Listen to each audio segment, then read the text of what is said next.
All right, welcome. Good morning, everyone. Great to see a nice crowd here today. So my name's Mike Lowry. I'm a professor up at the University of Idaho. Came down from Moscow last night.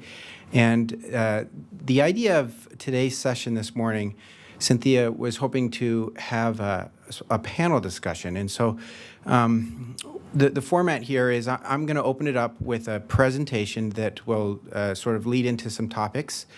And then after my presentation, I'll turn time over to Jaap Vos, who's also a professor at the University of Idaho, and he will give a short presentation.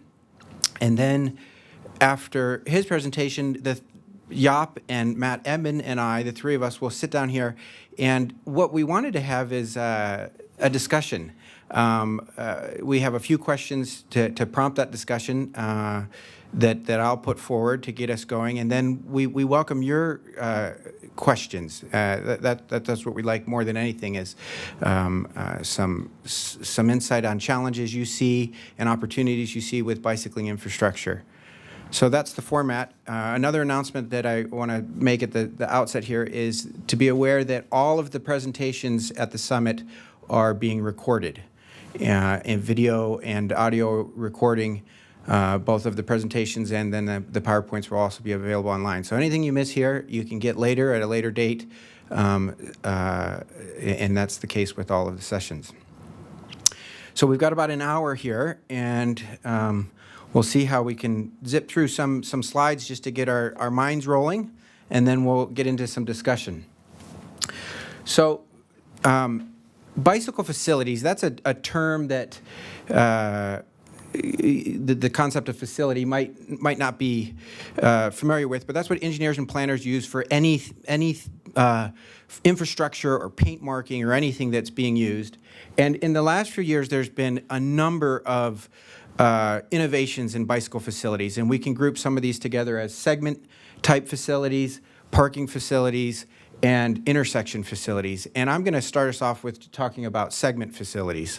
So let me talk about some of the innovations that have happened there. And you've heard a lot of these buzzwords over the last few years: sharrows, cycle track, protected bike lane, rail trail. There's lots. There's lots of different types of facilities, and they're used interchangeably by different people. Sometimes to mean one thing, and sometimes they mean something different. And so there's with this sudden increase in bicycling, not just the United States, but even Europe is having yet another renaissance. There's a need to sort of clarify what these different facilities are and what the standards are of these facilities. So I'm going to start us off trying to zero in on that a little bit. So let me start off with some history.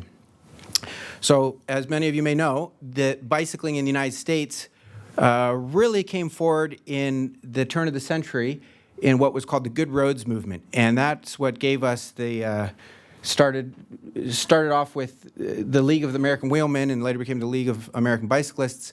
And it was these bicyclists who were pushing for good roads, and they partnered with agriculture to get our roads built. And then, soon after that period, we went into the next 40 years of automobile-oriented development and focus by our engineers and planners. And the bicycle was largely forgotten in the United States, not in Europe. Europe continued to think about the role of bicycling, but in the United States it was largely forgotten. Then there was what's known as the first bicycle renaissance in the United States, and this started in the 1960s. And here's some classic and iconic photos. This is a celebration of a new bicycle facility going in San Francisco, and so they were celebrating the return to bicycling in California. And this photo here, this is a famous photo because it's considered the first bicycle facility in the United States in this new era of bicycling. And pay attention to the sort of strange. There's so many screens and all behind me, kind of. But pay attention to this, what this looks like with the parking stops and the park lane and the width of it, and we'll come back to that.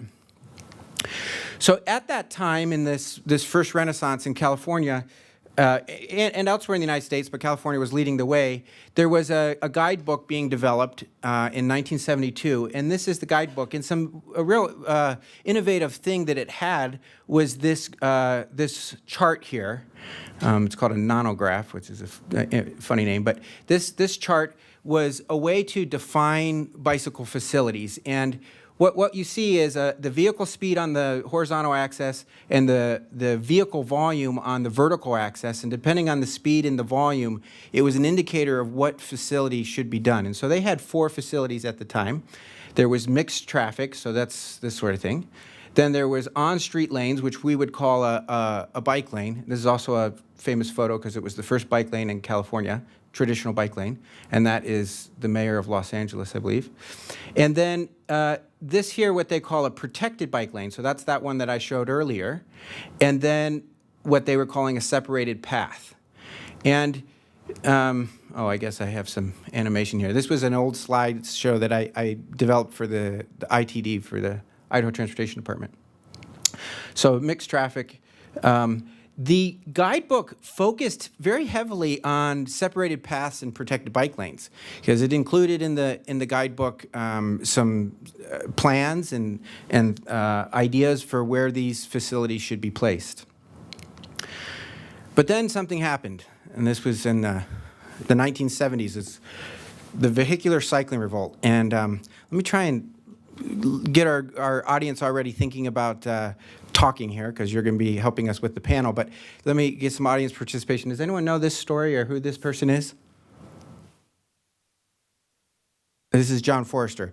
So in the 1970s, this is a fascinating history. If you don't know about it, you should look it up. There's quite a few books about it. I'm going to show you a couple of them in a second. But John Forrester and his group led a revolt of that guidebook and that California planning.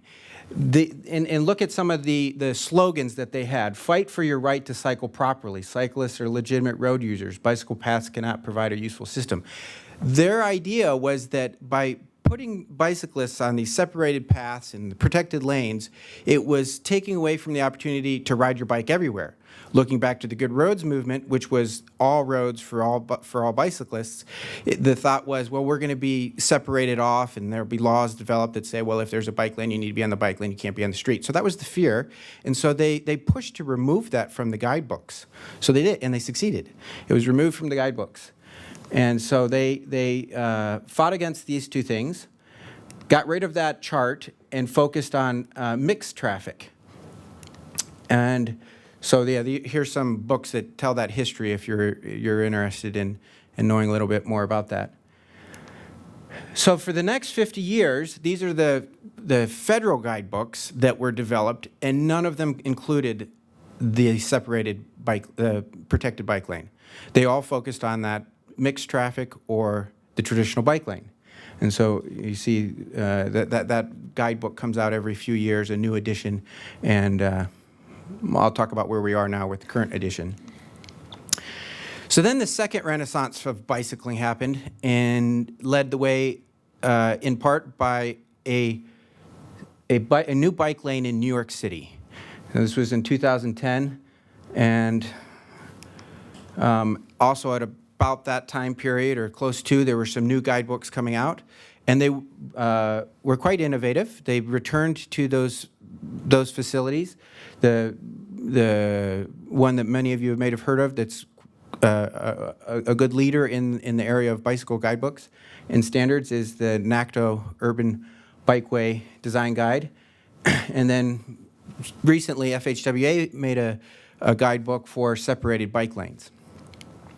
So speaking of that, what to call this facility? And this is a photo in Seattle of a bike lane there. So let's talk about this real quick, just to clear up maybe some confusion on how it works. So the NACTO guidebook was calling it a cycle track. And the reason for that is, and in fact, many of you heard that term, cycle track, and some still use it. That's a direct translation from the Dutch fietspad. And Jaap is Dutch, so I'm going to leave a lot of that discussion to Jaap about what fietspads are in the Netherlands. But that's a horrible translation. Well, that's the British translation, if anything. The translation should be cycle path. Yes. How about this one? Bicycle path, right? Because the British use the word cycle more than we do. We often tend to think of cyclists as training or recreational cyclists, and then bicyclists as for commuting. But the British just use cyclist, everything. They don't use bicycle. And then a track in British English is a pathway. If you say, I'm going to go hike on a path here in the United States, they would say, I'm going to go on a track. And so that's how it got the term cycle track. But the better American English translation would be bicycle path. And here is, in fact, a Dutch cycle track. And if you look at it, if you were not to know what that is, and you just were shown that photo, and you said, what do you call that? My guess is that the average person would say, looks like a bike path to me, right? So the term cycle track sort of doesn't fit well. All right, well, still the question of what do we call it then here? Should we use cycle track as the British do or something else? So this organization, People for Bikes, they did a survey on it, and this is a screenshot of their webpage. You can look into this because they go at length to explain why definitions matter and terms matter and the value of having a clear term for things. And they surveyed the public, they surveyed engineers and planners, and in the end, they came up with the term protected bike lane. And the report that they have also shows which states have protected bike lanes and the growth over the last few decades of protected bike lanes. So personally, I turned to that and I started using the term protected bike lane. But then FHWA, the federal government, came out with their manual, and it's kind of hard to get past when the federal government tells you what to do. They don't like the term protected, and it's not clear to me why. Yes, we have someone from the federal government. I was in some of those conversations. The reason we've taken the word safety almost wholly out of the green book. Words like that can sometimes be motivating. Said this was protected in some way. Yes. You said this was safe. So we try to be a little more precise in the language. So that's why, while maybe isn't ideal. I think also not to imply that there's not a magic horse. Yeah. That's great. Yeah, thanks for adding that. And that confirms my suspicion, actually, because that's what I've thought was most likely the case.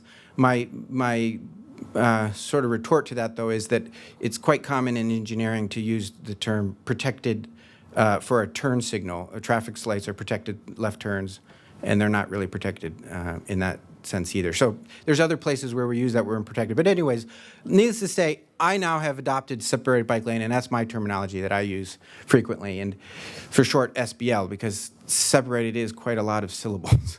But one more syllable than protected, but it's a mouthful. So SBL works, and in fact, that's what now people are saying. They're saying you can modify it quite easily. So you can say we have a painted SBL, we have a one-way SBL, we have a contraflow SBL, and so it's easily modifiable in that way. By the way, I did notice that there is a separated bike lane just down here as you approach the Capitol Street, a short distance, and there may be more as well in Boise. There was, and we'll probably talk a little bit about that as well. But but that wasn't all that happened in this second renaissance of bicycling infrastructure in the last decade. We also have things like Bike Boulevard. We have neighborhood greenways that different cities are using for, and sometimes it can be confusing because they mean different things for what they're trying to describe. Sharrows, and then just the concepts of traffic calming, use it in the context of bicycle planning. So last year I did a project for the Idaho Transportation Department to help think through the idea of creating a GIS database for the entire state of bicycle facilities. And in doing so, the recommendation that I made in my report is to go with this class system or some variant of it. And so this kind of touches on what, and by the way, California, recall they were the first to think of this, to have 4 classes. Then they got rid of it. they're back to it. They now have 4 classes, but they do call the separated bike lane class. The ordering is weird, so they just added it on. So that's class 4 now in California. But class 1 off-street paths, class 2 separated bike lane, class 3 a bike lane, and then class 4 a shared lane. And that's then now following all of FHWA's terminology. And this is my report. I was going to go to the map that we made. I won't go online. I'll just show you briefly. This is conceptually of what this database could look like.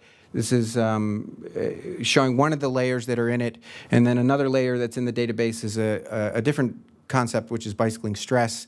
And so I demonstrated how ITD, which is continually collecting roadway data, that they could have that automatically calculate and populate a layer of bicycling stress. And I think there is a session later today on bicycling stress, but essentially it's a quantifiable way of categorizing based on vehicle volumes and speeds the level of bicycling stress that is perceived on a roadway. I'm going to zip through this. This was, again, in this report, just talking about how you would then be able to say, well, what type of facility is it? And basically, it just goes through sort of a decision tree of, well, is there bicycling allowed? No, then it's prohibited. Bicycling is allowed, then the next question is there a separated line? And if so, then it's a bike lane. And the main thing here is that when we get down to the this one, which is what FHWA says defines a separated bike lane, is it has vertical separation. And they clearly say in that manual, if there's no vertical separation, then it is not a separated bike lane. And so that was the defining feature of a separated bike lane. So a buffered bike lane would just fit into the category of bike lane. Again, this is from the report. It's a return to this graph that's based on volumes and speeds. I'll just click through it. That you've got shared lanes, which could be that bicycle boulevard, the neighborhood greenway, or even just a signed route. All of that is just a shared lane. So that class 4, and then class 3, which is buffered bike lanes and bike lanes, whether it's painted or not. The defining feature is there's no vertical separation. And then as soon as you get vertical separation of any sort, whether it's parking or flexi posts, or these are called armadillo humps, then we would call that a separated bike lane. And then an off-street path category would be both side paths as well as shared use paths or bike-only paths. Let's see here. So there is now, this is kind of an update since I did my report, there is a recent document that FHWA has put out, and Lowry I saw is going to be presenting about this later today. And this is a fantastic guide, the best of all of them, I think. They just keep getting better. And it returns to this with the speeds and the volumes. This just came out last year, and it talks about when you would want to have these facilities. It actually has the 4 classes as well, but I only pulled out 2 there. So that's all I have to say. I'm going to turn the time to Jaap now. We'll yeah, we'll open up to questions here in a moment. All right, so while Mike gets my PowerPoint ready, I have to give you a disclaimer. I'm Dutch, right? So I have biked since I was 3 years old. And to me, the stuff that Mike is talking about and the bike paths and stuff is kind of foreign. And it's kind of foreign because I think about bike paths in a very different way, and I think about bike facilities. It was on the... Oh, this one. Sorry. Yep. All right. So I call this a lighthearted approach to biking. And I want to go over some of the things that are happening in other countries and also some of the things that are in the pipeline and that will probably happen here. So, infrastructure for bikes. The Dutch have a pretty amazing bike infrastructure. And when we talk here about separated bike paths, and I want to go back to that picture that you showed of the bike path in the Netherlands because it has some design characteristics that we're totally missing here. But the Dutch have some really amazing structure. They have heating elements in bike paths, and I'll give you some examples of that. Right? We have garages for bicycles. And they're pretty fancy and they're very nice. They have a green way for cyclists, not for cars, but for cyclists. We have traffic lights that give cyclists the green light more quickly when it rains. Photovoltaic service for generation of electricity and heating up things. Traffic lights for bikes at crossroads. Reserved turning lanes, not for cars, but for bikes we have reserved turning lanes. So I'm going to give you some examples of this. This is the first photovoltaic bike path that was put in the Netherlands. And what is really interesting about it is kind of an artistic component here, but it's all, at night it's light. And it's not light that comes from the top, but you can actually see the bike path. And in this afternoon, I will talk about the newest approach in the Netherlands, which is all about comfort level, because of this new wave of riders that are all 55 and older, and that need a little bit more assistance. So this is photovoltaic. This is called the smart bike path, and it says it's actually smarter than a weatherman is. And it actually is made, it's a solar cell approach, but it actually measures the outside temperature, and then when the temperature goes down, it starts heating up the bike path to make sure it doesn't get slippery. It's kind of like the green belt sometimes here when it snows like crazy and the car is dangerous and the green belt is nice and clean. That's kind of the way it is with these bike paths, all right? If it snows, these places are actually safe to go to. This is a bike parking garage. If anybody here tries to go and the mayor doesn't want me to tell you this, his transit center, where there is a bike thing where you can go down. It's about a 45-degree angle. It's very narrow. It's almost impossible to go down to. In the Netherlands, this is the way they do it. You know, it's an escalator. You just put your bike on there, and you go up or down. And this is how close bikes are parked. And people always ask me, how do you find your bike? Well, this is the same way that you find your car. Right? You know where you park your car or your bike. Here is when it rains. So if it rains, you see the sky raining. There's a little element in there. There will actually, the wave will change. So the light will turn faster so that you get, a bike, you have more problems with rain. So they do it differently. Here, this is the newest thing that I thought was hilarious, e-bikes. So just like we have them now for cars here, they have actually e-bike stations for bikes so that you can plug your bike in and charge it while you're stopping somewhere. And then this is the newest thing that I think is really starting to take off now, these bike apps. And this is actually to make sure that all the bikes now have, the intent is that they have a GPS. And the intent is that we know exactly whether it's bike, just like the green bikes, you lock it up. Here you can actually have an app on your phone and it will tell you, yeah, you locked your bike and this is where it was, where you parked it last. This is really interesting to me. These apps are really becoming very complicated. They have all kinds of new things. I will talk about this afternoon. Now, of course, I forgot the name of it now, Mike. The mobility service systems. Yeah, mobility as a service. So it doesn't see mobility anymore as a bike or a car or anything else, but it sees it as a providing of a service through all these apps. And Scandinavia is getting really big into this and doing some really interesting things. So what I want you to think about is that mobility is changing rapidly around us, and we seem to be kind of reactive. We just kind of react and we think about separated bike paths, but the reality is in other places, mobility is something totally different at this point. Here's some of the fancy infrastructure. This is actually close to where I was born. This was a canal, and the interesting thing is if you want to go from this side to the canal to that side of the canal, it was pretty much impossible. But if you could go from this side to that side, there was very much a shortcut and you could go to Amsterdam much faster. So they decided not to build a regular bridge, but to only have a bridge for bikes and for pedestrians. And this is actually a very busy canal here. There's lots of especially little yachts that go up and down here. But it actually provides a very quick connection for bikes and for pedestrians. And as you see, it looks pretty fancy. And here's when it's open. You see one of those things going over there. And this, although this looks really steep, you can actually do this on your bike much easier than the transit station. This is probably one of the ones that you will have seen out in the Netherlands. So they had this weird intersection, and this really busy intersection. And as Mike says, here's the traffic volume is too high and the speeds are too high, and there was no way to do it safe. So what do? Well, let's create something beautiful, and let's create this kind of hanging bike bridge. And if you look at this bridge, this is the way it looks if you're on a bike. It's an amazing facility, right? But when you think about bike infrastructure, it doesn't have to be so complicated.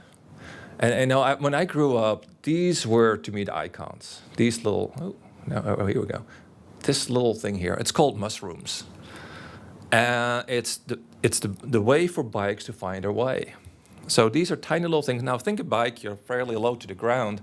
So where you look is really in front of you. So you put the signs for bikes on the ground, not up where all the other ones are, you put them down on the ground.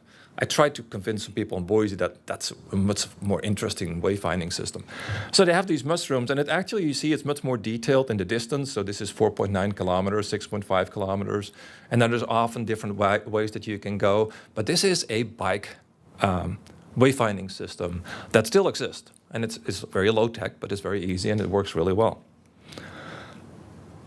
The Dutch also have this high-speed internet or intercity route.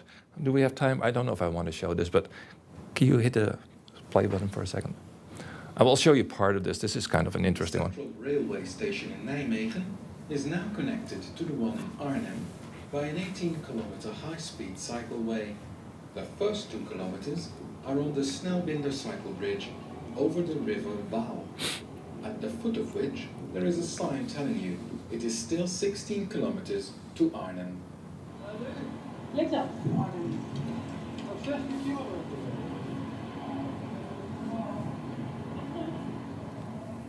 She's right, it will be fine. Look at the wide cycleway, far away from motor traffic. So in this case, it has to be far away because it's high speed on the cars. So that way there has to be a lot of separation between the bike path and the cars. Has an art installation of lights in the form of bicycle chains, for which there is an app for your smartphone that allows you to choose your favorite colors to be shown while you ride in the tunnel. Speaking of lights, the whole route is lit with specially designed light fixtures, also in the shape of a bicycle chain. The logo of this route, called Rijnwaalpad. The route is very clear, even where you have to make turns. You can simply follow the red carpet of smooth asphalt, even when it winds through a village along the I route. can stop it. All right, this goes on for another 5 minutes. Now, obviously, these are kind of the extremes, right? These are these beautiful bike paths that are all done, art installations and all these kind of things. The interesting thing with this particular one, though, is that it really filled a need. It was between 2 towns that are really not well connected because there's a bunch of rivers in between. Public transit is very inconvenient there. It's actually not easy to go from the one town to the other town. And now with this bike path, all of a sudden these 2 towns are much better connected. I guess you're going to have to move it now. Oh, go back because now I want to. Oh. All right. So the other thing that I want to talk about with bike infrastructure, it's not just about infrastructure. It's also about, in this case, police enforcement. And this is actually from Belgium, and this is 1,100 fines against offenses against what they call weaker road users.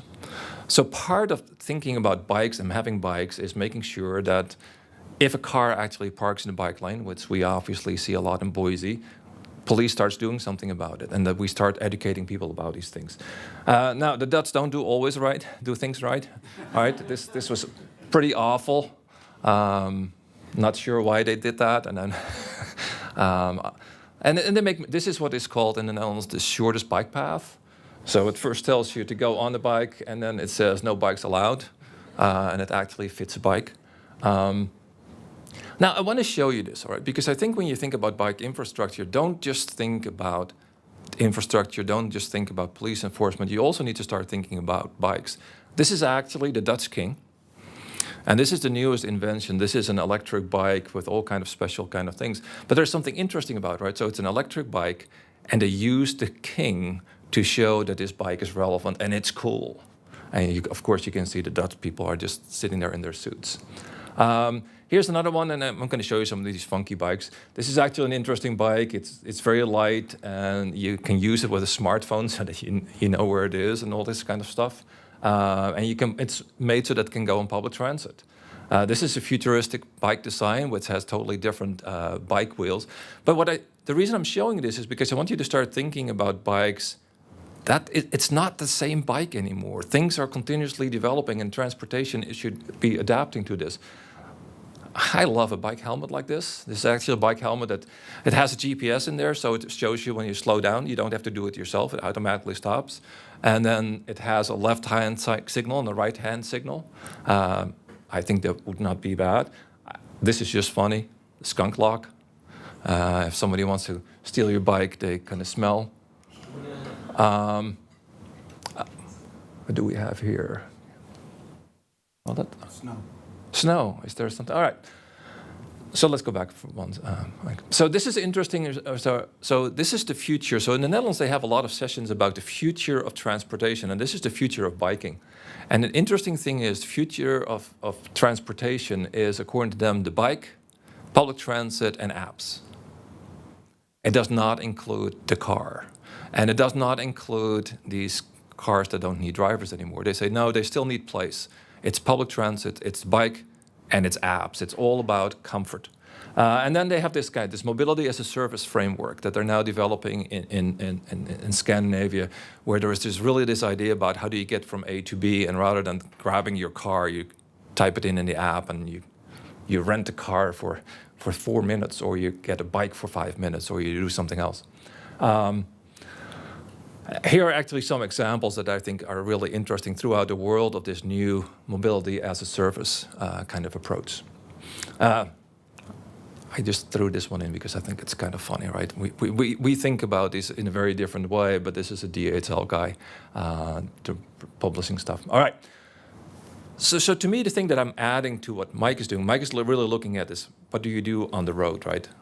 But at the same time, we need to start thinking more about comfort, and we need to think more about what kind of technology is changing and how is that changing things. And I think one of the things is the e-bikes, for instance, right? All right, so I'll quit for there. Otherwise, I can keep on going. Come on down. Pull up a chair there. I don't. Is this on? Can you hear me? So you can tell Jaap and I are professors because we just talk too much, maybe. So between my long presentation and all the great stuff that Jaap showed, we don't have too much time for a panel discussion like I think was envisioned here. But we do have a few moments for some questions. I had a few questions written down. I don't think I'll get to many of those because I'll leave it open to any of your questions. Let me, first off, Matt, can you introduce yourself real quick? Sure. I'm Matt Edmond with Capital City Development Corporation. I think the reason I'm here is because I was the bike ped coordinator for ACHD for a few years back when we did a protected, separated bike lane pilot project. And I would say that we are working, you mentioned the bike garage in the Netherlands. CCDC is working on there are a number of bike garages downtown, but they're employer operated for the most part. CCDC is working on a public bike garage that will be at grade, not in a basement or not on the third floor of a parking deck, hopefully open this fall.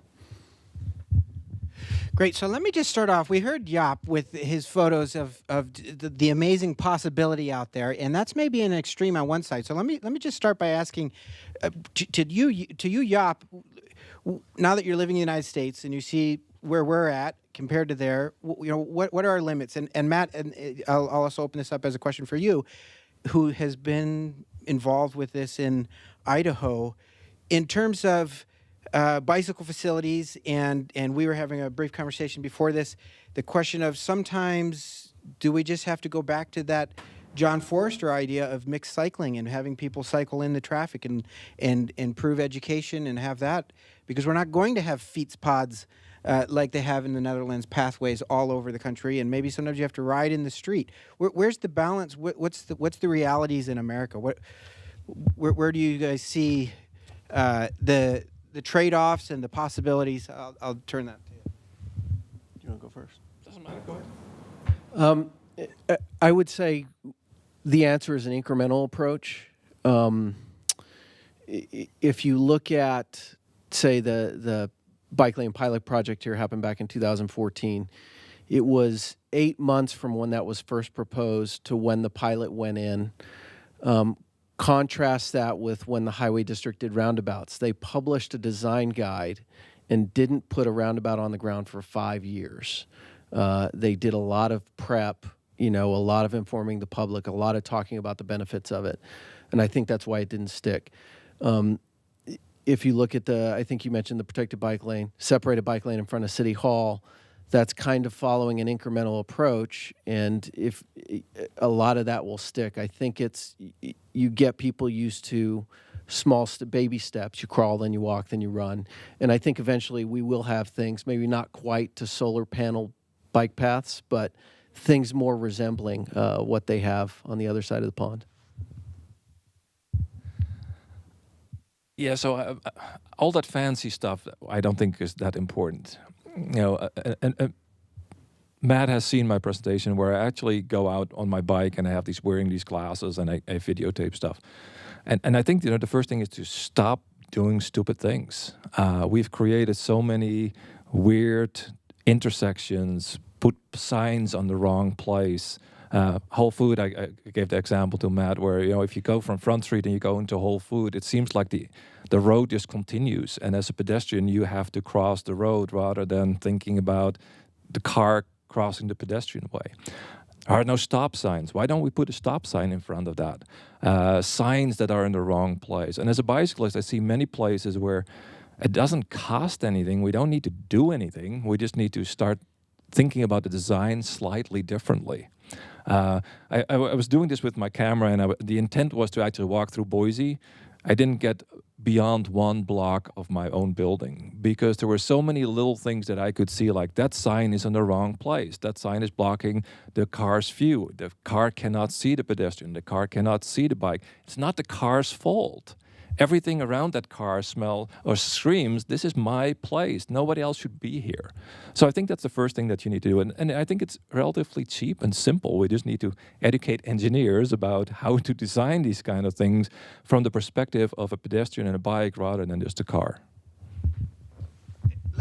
I'd like to follow up with Matt, your comment, and maybe not push back on it, but sort of try and tease out a little more thoughts on it, because you said incrementally.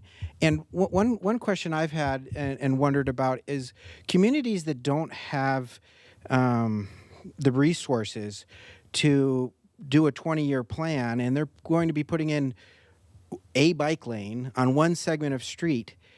Is that sometimes maybe a negative thing? You see these bike lanes that don't connect to a connected system. Right now, connected bikeways is the buzzword that everyone's talking about. And if it's not connected, is there maybe a feeling of drivers saying, you just took away my roadway for a bike lane that I never see anybody in, and the reason they're not in it maybe is because it's not connected? Or how do you balance that kind of thing out? What do you think? Is it worth it if you only have enough funds to do an incremental step that's small? Well, you certainly don't want to build a bike facility that's totally unused, but the longest journey starts with a single step, right? So I think you want to be smart about how you do those incremental improvements. Don't end them in a hazard, in a way that puts the user at risk. But it creates a virtuous cycle. Once you start building something, you'll get, your bolder, your kind of early adapters into it, which will in turn create demand to do more. So I think it's important to build something. I mean, it may not connect everything and be useful to everybody, but I think you need to start somewhere. And I think I agree with Matt. But then at the same time, I ride my bike on Warm Springs, and there's a nice separated bike path, and I'm very comfortable. And then I get to Broadway, and good luck with that, right? Because all of a sudden the bikeway is no longer there. All of a sudden I'm making a left-hand turn. I'm standing in the middle of the intersection. There's nothing I can do about it. And then I drive a little piece or ride a little piece on Broadway, and then I get to front, and then on the other side, all of a sudden there is a bikeway again. Right, and I'm like, yes, we need to do this kind of stuff, but then at the same time, we need to put some pressure on making sure that we miss that stretch that we're missing needs to be fixed pretty quickly, because I'm not going to use those bike facilities, because that particular stretch, even though it's quarter of a mile, it's not even a quarter of a mile, right? It's a very small distance. It's just dangerous. There is no way I can do it. So I think, yeah, you need to do it. The thing in front of City Hall, it's wonderful. It's great to see. But we need to follow up pretty soon. And I see the thing with St. Luke now, where there's this bike facility sitting there, and then it just dumps on Main, right? And here's all this thing, and I'm safe and great, and it's all separated. And now all of a sudden on Main, Or no, not on Maine. I'm on Idaho, right? It's Idaho, yeah. So now all of a sudden I'm on Idaho. All of a sudden, so what happened? That doesn't make any sense to me. Questions from the audience? Yes. You guys talked about bicycle facilities apps now and using apps. Have you seen apps or things on people's phones that provide information about connectivity issues around weather, construction, or when there might be plans to make connections, but they haven't and successes with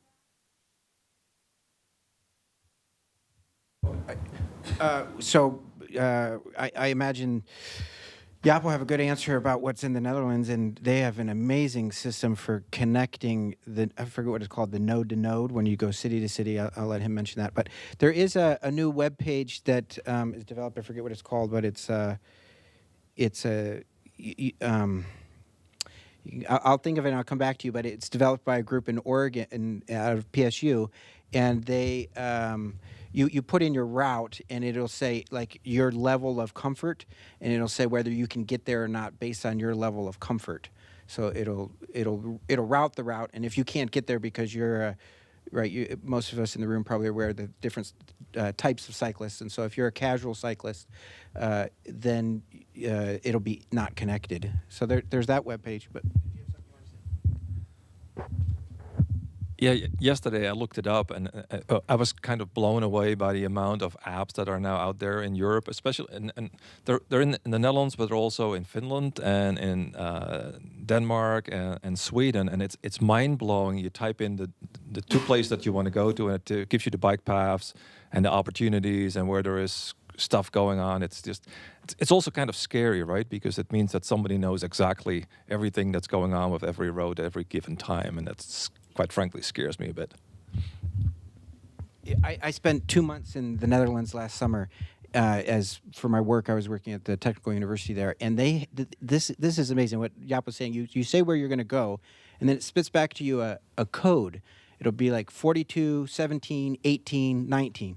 And then what you do is you get out on your bike and you bike around, and there's little signs that says 14, and it'll say 17's that way. So it's like this combination, and it tells you how to get from where you want to go, and you get across the entire country on this number system. And I was biking around, and we came across this 78-year-old woman who was doing a 3-day trip. She just would stay at a hotel here and there when she needed to, and she was just biking across the entire country of the Netherlands. It's amazing. Is there another question from the audience? Yes. So I appreciate the history because you see kind of the revolution of this and where we go from here will be interesting to see. Funding starting to develop to build some of the infrastructure. What I'm wondering is how do we start to look for the funds, checking costs, some of the maintenance costs that develop, and I don't see a funding mechanism for that today. Yeah, that's a great question. I'll hand it over to you guys in a moment. But one thought I have is going back to what Matt said about the incremental. You take often local funding sort of needs that incremental step to then see the benefits, to see how it could work, and then they're willing to turn and start doing some local funding or to apply to grants from the state to do local funding. So it is sort of a baby step cyclical process. But do you have other comments on funding? I guess it depends on where the facilities are. Obviously, we have the Boise River Greenbelt here in Boise, and that's maintained by the various parks departments, I think, that it goes through. There are some private segments that are maintained by the property owners. So you know what the function is. Parks may be one option. A municipal government may be another option. Sometimes your highway districts or transportation departments. It's probably not going to be a sole dedicated funding source. It's going to be a menagerie, if you will. Another question? I think we have time for maybe one more. Yes? So I think you kind of alluded to part of it.